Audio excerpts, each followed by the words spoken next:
are looking at a live view of the Falcon Heavy.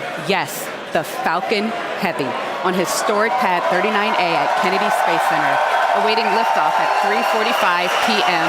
local time. Welcome to our live launch webcast. My name is Lauren Lyons. I'm an engineer in our flight reliability department here at SpaceX, and I am so excited to be here with you today, along with my co-host, bringing you coverage of the first ever test flight of Falcon Heavy.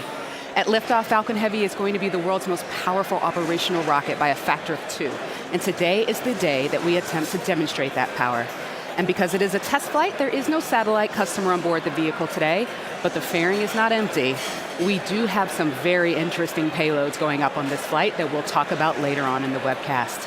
We'll also walk you through the mission profile because this ain't your typical Falcon launch. We've got 28 engines, 3 boosters, 3 separation events, 3 landing attempts, and there's going to be a lot of activity happening all at once. So this test flight is bound to be exciting one way or another. All right, we've got a ton to walk you through today, so let's get going. Hi, I'm Michael Hammersley, a materials engineer in the avionics department. We're very excited. I'm sure you can hear it. To my right, we have a live view of Falcon Heavy on the pad at Kennedy Space Center. Falcon Heavy is essentially 3 Falcon 9 rockets all strapped together, which means it can carry much larger payloads not only to Earth orbit, but to the Moon and Mars as well. So like Falcon 9, Falcon Heavy is a 2-stage launch vehicle. The big difference is that the first stage in Falcon Heavy is comprised of 3 cores, while Falcon 9 has only 1. Now, each one of these 3 cores has 9 M1D engines, making for a total of 27 engines overall. Altogether, those engines produce 5 million pounds of thrust, which is equal to 18 747s at takeoff. In fact, the engines are producing so much power that we don't run them at full thrust all at once. So during ascent, Falcon Heavy will throttle its thrust up and down in both the side and the center cores in order to balance the aerodynamic and structural loads on the vehicle. So about halfway through the first stage's burn, the 2 side boosters will separate and come back to Earth for a simultaneous landing at Cape Canaveral Air Force Station. More about that a bit later.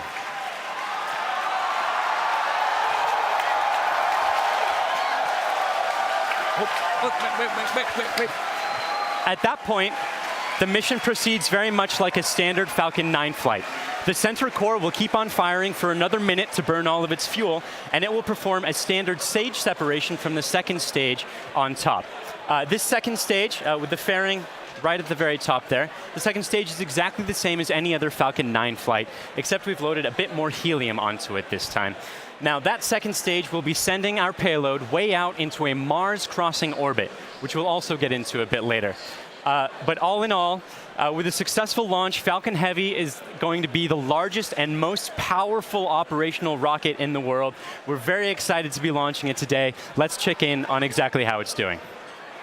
Good afternoon. I'm John Innsbrucker, the Falcon Principal Integration Engineer at SpaceX. We're currently at T-minus 17 minutes, 40 seconds and counting down. The good news that all systems are go for launch. We're working no problems with the SpaceX test flight of the Falcon Heavy launch vehicle.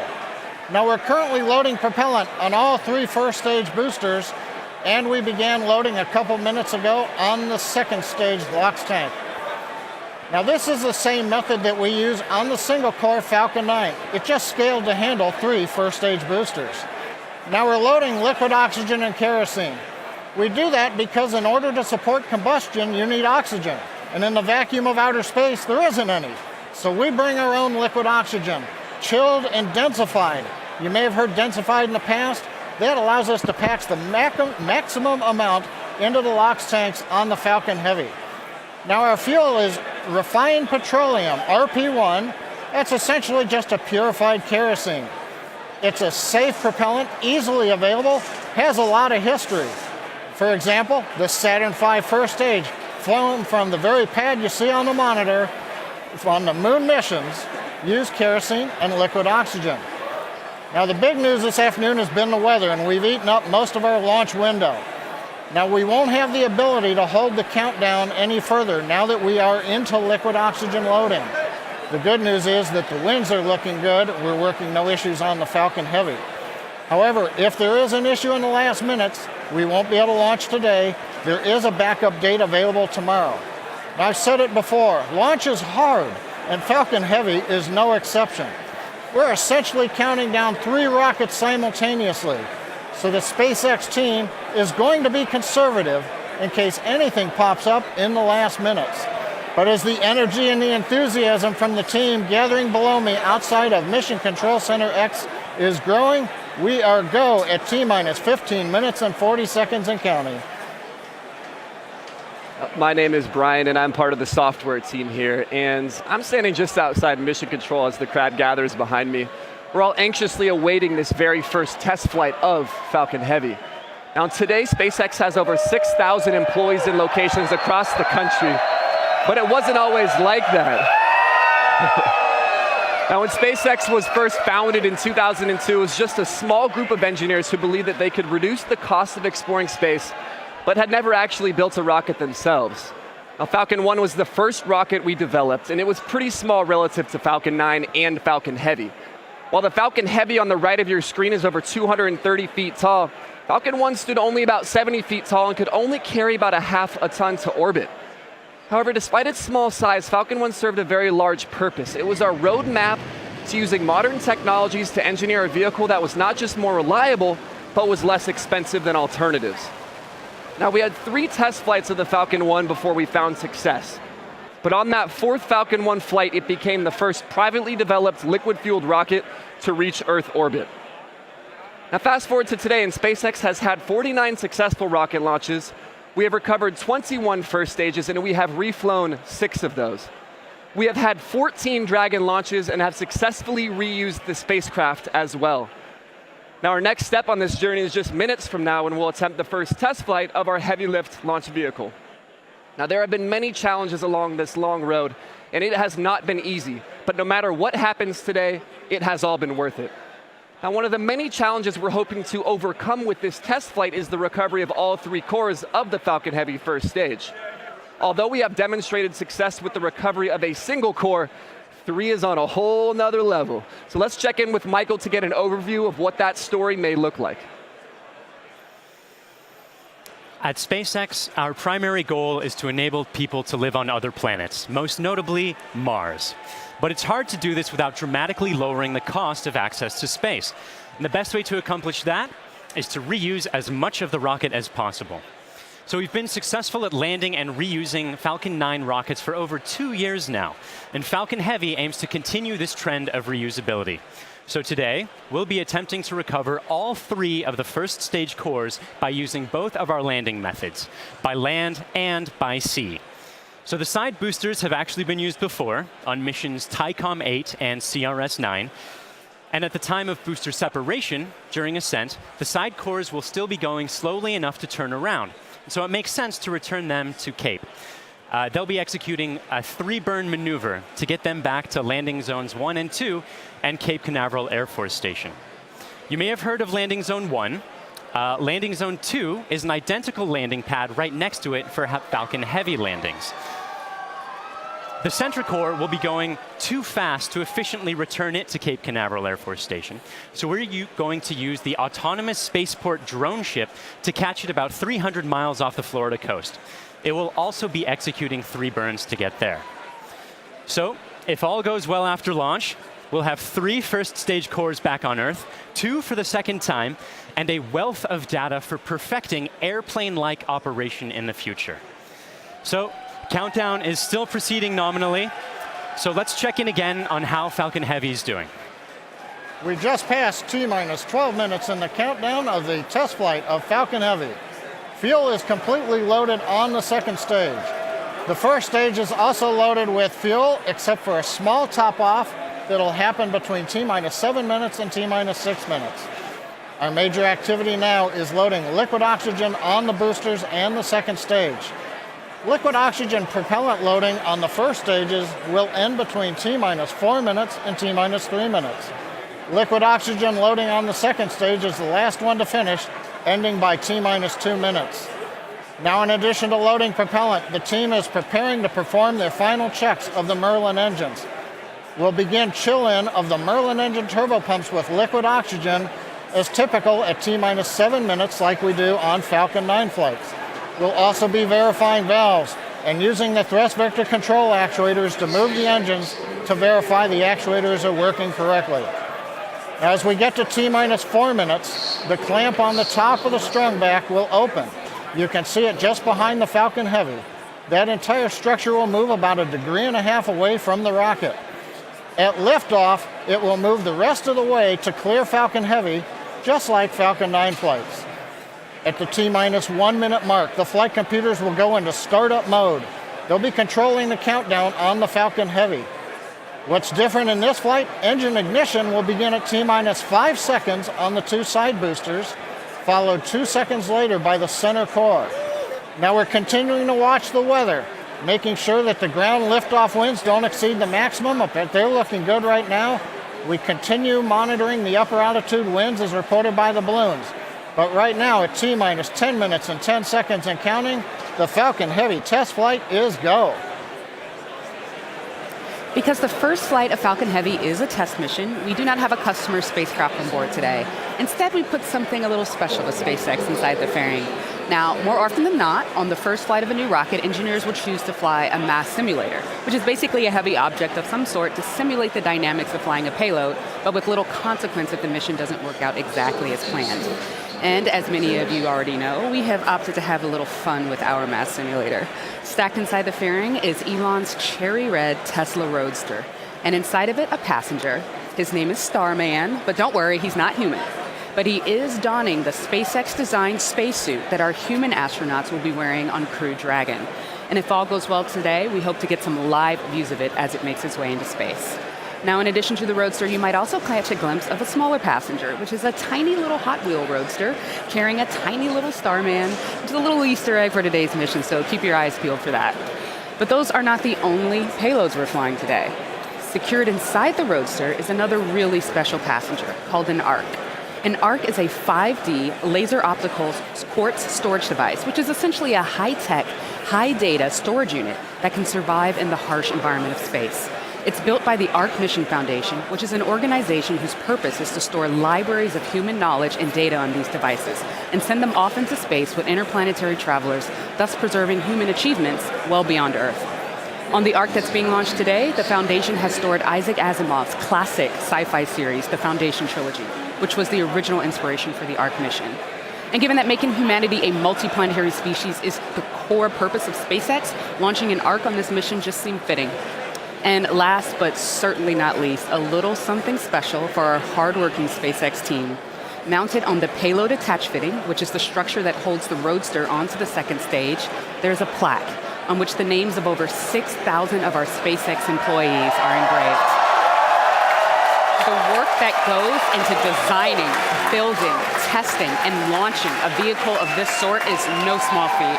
And we are super excited to be a part of the Roadster's billion-year journey through the solar system. As Lauren just mentioned, if all goes well today, Falcon Heavy will put the Roadster on board into an Earth-Mars orbit around the sun on a journey that could last for 1 billion years. Now, on a universal scale, this means that the Roadster will be tracing the shape of an ellipse with the sun at one of its fixed points, or one of its foci. And we call this heliocentric because it is sun-centered.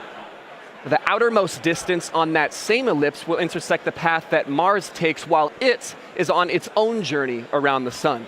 That's quite far away. That will reach a maximum distance from Earth of over 400 million kilometers. In Earth terms, that's about the same as a trip around the equator 10,000 times. Now, during its journey, the Roadster will also reach a maximum velocity of nearly 40,000 kilometers per hour, or about 20 times faster than a speeding bullet. Now, as we said, it should stay up in orbit around the sun for about 1 billion years, and it's a very long, exciting road ahead, and we are thrilled to be able to take the first steps on that journey just 5 minutes from now.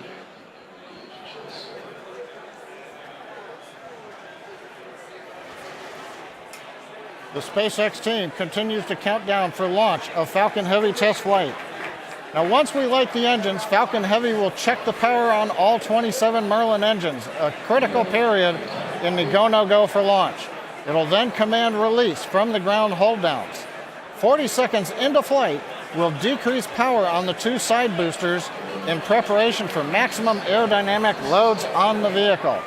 Once we get through this period, Falcon Heavy will throttle back up to full power on the side boosters. About half a minute later, we will again throttle down the two side boosters.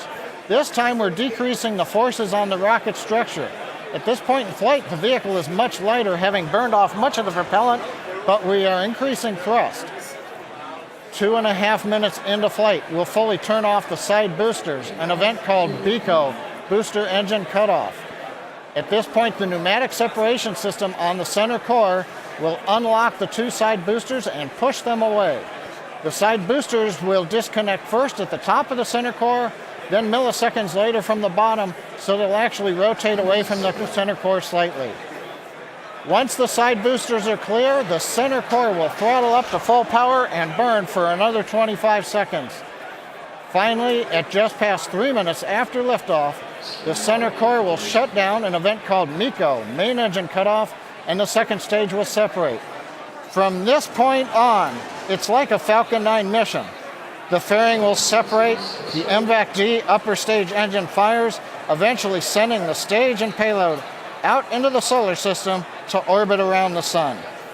So that gives you a feel for the sequence of events we're planning on today's flight. So now, at T-minus 4 minutes, 45 seconds and counting, let's witness the test flight of Falcon Heavy.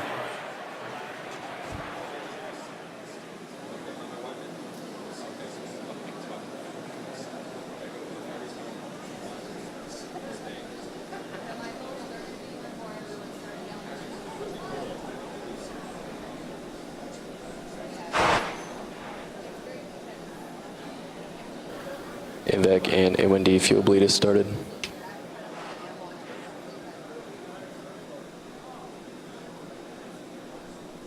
Safety NY crate locks alarms are low, open. throttling to close out.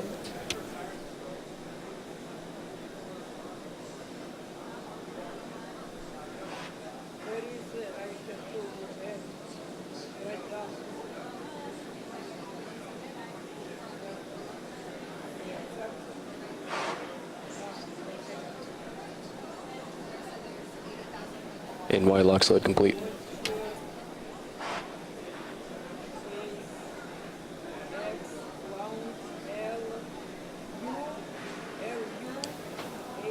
PY locks load, throttling to close up. PY locks load complete.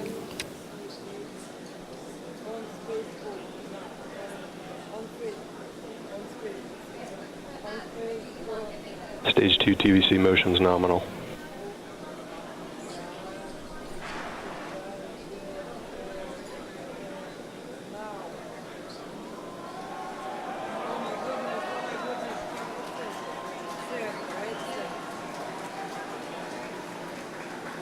Pogo bleed verification. Center core locks load complete. Strombeck lower has ended. Strombeck's at 88.2 degrees.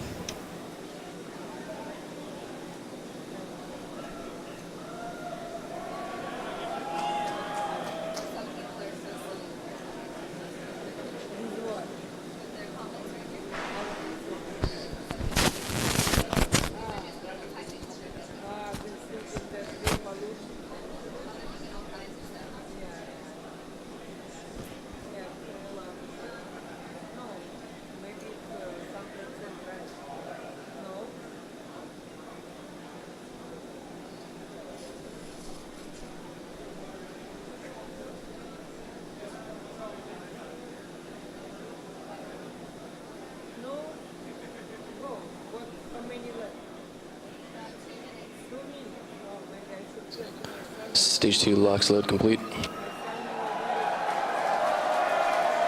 Falcon Heavy prop load is complete.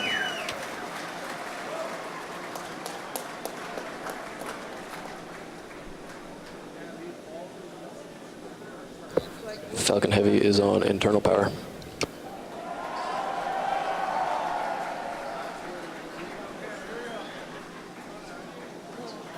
Vehicles in self-align.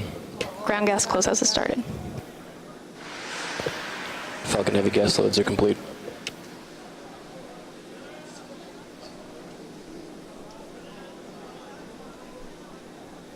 M1D fuel bleed complete.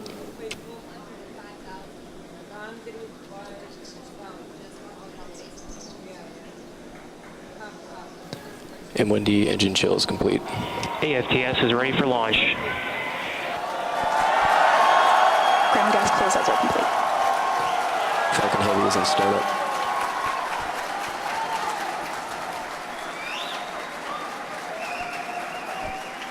Stage 2 bracing for flight.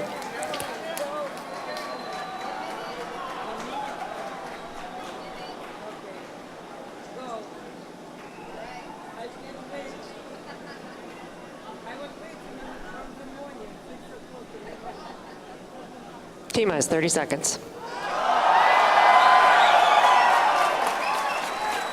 Launch director on countdown 1. SpaceX, Falcon Heavy, go for launch. Falcon Heavy is configured for flight. T-minus 15, standby for terminal count. 10, 9, 8, Side booster ignition. 6, 5, 4, 3, 2, 0. Ignition. Falcon Heavy.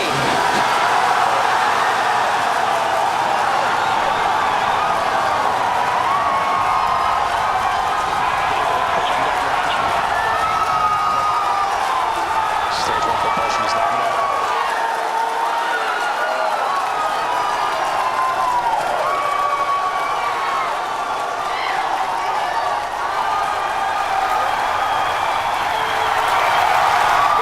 T plus 30 seconds, if you can hear me over the cheering.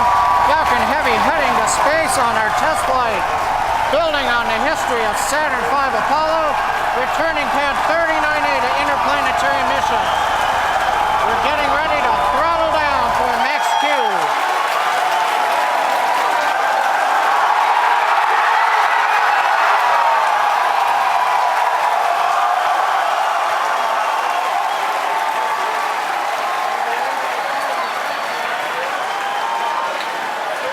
Vehicle supersonic. You've heard the call out. Vehicle is supersonic.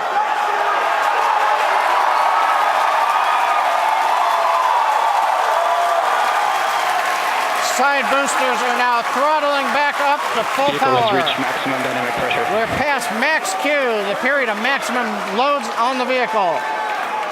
Next up, we'll be waiting for the side boosters to begin to throttle down prior to booster engine cutoff and separation 2.5 minutes into flight.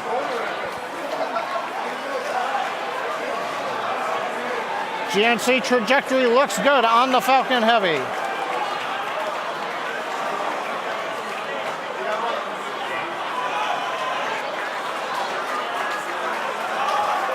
Reports show that the M1D engine performance is nominal. Contact engine chill has begun. Side boosters have begun to throttle down in preparation for the upcoming shutdown in 20 seconds.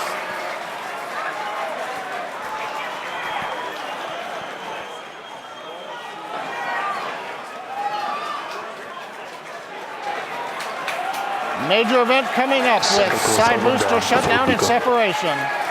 Inside shutdown. Side boosters. Beacon. Center. We throttling up. S1 keeps going.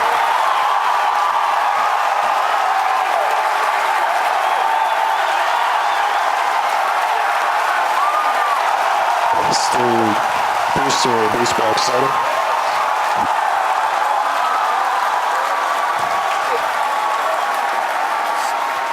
Successful separation. We're coming up on MECO and shutdown. Stay set. Separation confirmed. Wave on back ignition. Boost back burn looks good on side boosters. Back burn startup.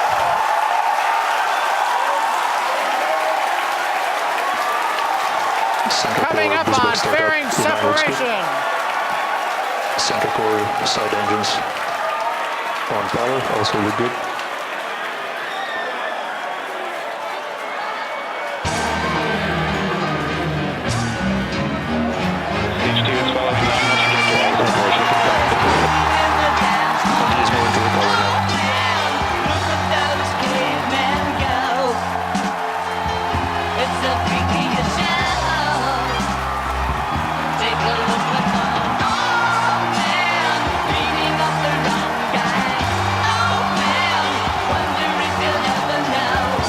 Side booster, boost back, shutdown.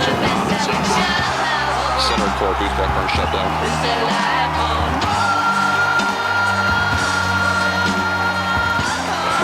Acquisition of signal.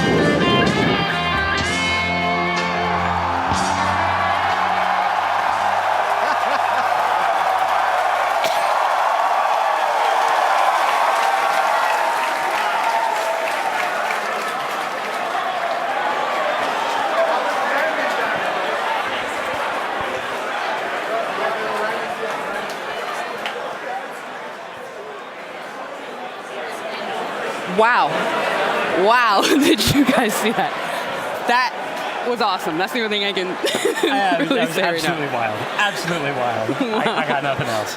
Oh, man. Recapping all the great things that you just saw there. Successful liftoff from the pad, successful stage separation, but before that, successful booster separation. You can see stage one. The two side boosters, pardon me, you can see the center core, and you can see MVAC lit up. Oh my gosh. Then the beautiful shots of Starman chilling in the Tesla Roadster. Just absolutely incredible. On your screen at the moment, you've got a few things happening. On the upper right, you've got MVAC D continuing its burn. On the upper left, you have the center core headed back towards the autonomous spaceport drone ship. And in the two bottom screens, you've got the side boosters headed back towards Cape Canaveral Air Force Station, landing zones 1 and 2.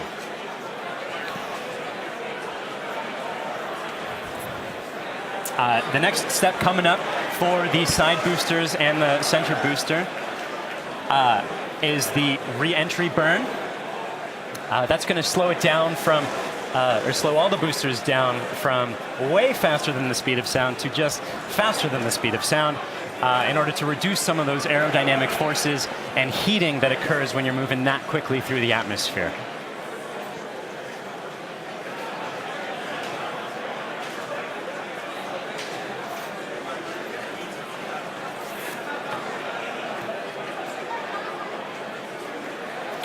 And as you can see on your screen, that re-entry burn for those two side boosters has begun.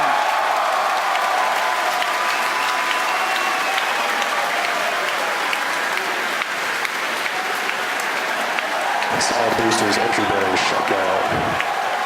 Side core entry burn target.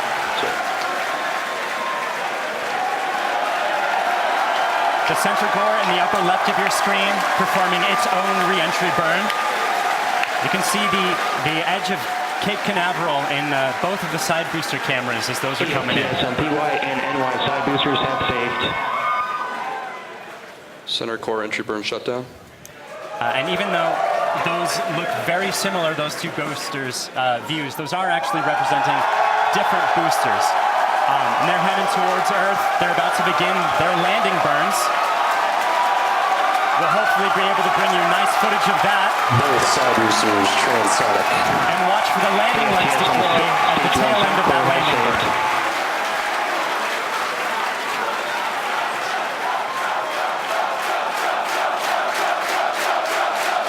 And that landing burn has started. Both boosters looking to be on track towards their respective landing zones. Landing burns have started. Side boosters landing legs have deployed.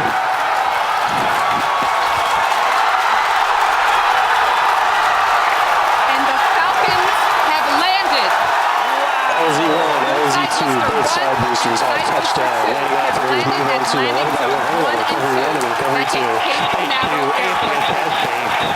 coming up very shortly, the center core will be attempting its landing on the autonomous spaceport drone ship.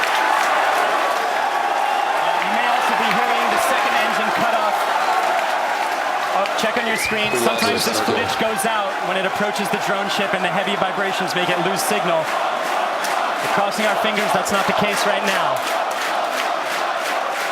Stage 2, nominal parking orbit insertion. So it looks like that landing is happening at the moment. We have lost signal. We're hoping that signal comes back shortly. Oh man, yeah.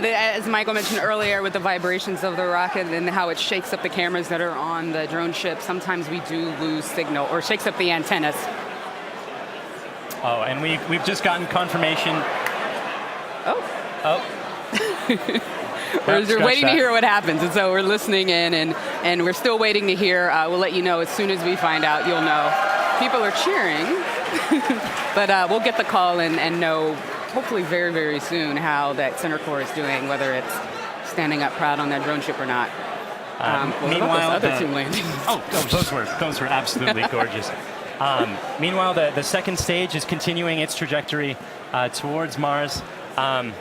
It's all looking good there. John, come give us a recap of the full mission. He stands. Well, if you could hear all that cheering, it was an outstanding test flight of the Falcon Heavy.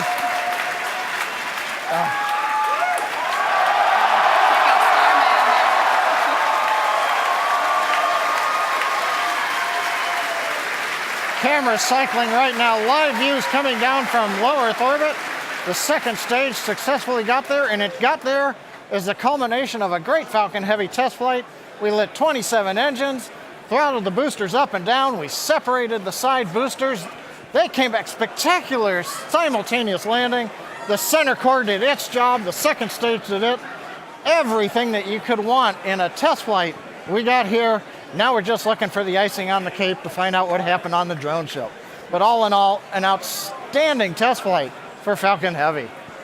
Wow, what an absolutely momentous occasion. Thank you so much to the range for contributing their expertise to today's launch, the FAA for the licenses to launch and land those boosters, as well as the rest of Falcon Heavy. And thank you to you, the viewers, for joining us for a really, really cool moment here. And to find out what happened with the center core and what's going on with Starman as he makes its journey through space and all of our other launches, you can visit us at SpaceX.com and follow us on social media on LinkedIn and Twitter. If you would like to join us on exciting projects like these, please visit SpaceX.com/careers. From the entire grateful team here, thank you again for joining us. We'll see you next time.